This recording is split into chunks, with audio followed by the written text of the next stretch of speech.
প্রধানমন্ত্রী নরেন্দ্র মোদীর মন কি বাত অনুষ্ঠানটি আজ সারা দেশের পাশাপাশি ত্রিপুরা রাজ্যের বিভিন্ন প্রান্তে অত্যন্ত আগ্রহের সাথে পালিত হয়েছে। দেশের প্রতিটি অঞ্চলের মতো দক্ষিণ ত্রিপুরা জেলার 40 সাব্রুম বিধানসভা কেন্দ্রেও এই অনুষ্ঠানকে কেন্দ্র করে এক সুন্দর উৎসাহ ব্যঞ্জক পরিবেশ তৈরি হয়। সাধারণ মানুষকে একত্রিত করে প্রধানমন্ত্রীর বার্তা পৌঁছে দেওয়ার জন্য বিশেষ উদ্যোগ নেওয়া হয়েছিল। সাব্রুম বিধানসভা কেন্দ্রের 14 নম্বর বুথের টাকা তুলসী এলাকায় রবিবারের সকালে এই মন কি বাত অনুষ্ঠান শোনার ব্যবস্থা করা হয়। এই কর্মসূচিতে বিশেষভাবে উপস্থিত ছিলেন সাব্রুমের প্রাক্তন বিধায়ক শঙ্কর রায়।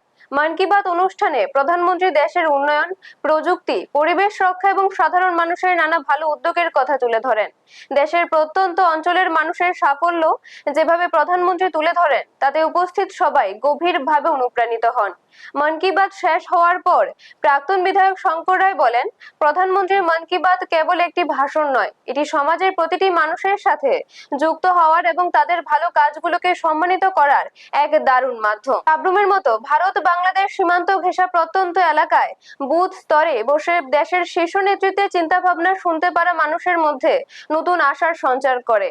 টাকা তুলসী 14 নম্বর বুথে আয়োজিত এই অনুষ্ঠানে স্থানীয় নেতৃত্ব সহ মহিলা এবং যুব সমাজের সক্রিয় অংশগ্রহণ দেখা গেছে। সাব্রুমের প্রাক্তন বিধায়কের সরাসরি উপস্থিতি এবং গ্রামের মানুষের এই উৎসাহী অংশগ্রহণ প্রমাণ করে যে প্রধানমন্ত্রীর কথা এখন নিচুতলার মানুষের হৃদয়ে জায়গা করে নিয়েছে। সব মিলিয়ে রবিবারের এই আয়োজনটি অত্যন্ত সফল ও প্রাণবন্ত ছিল।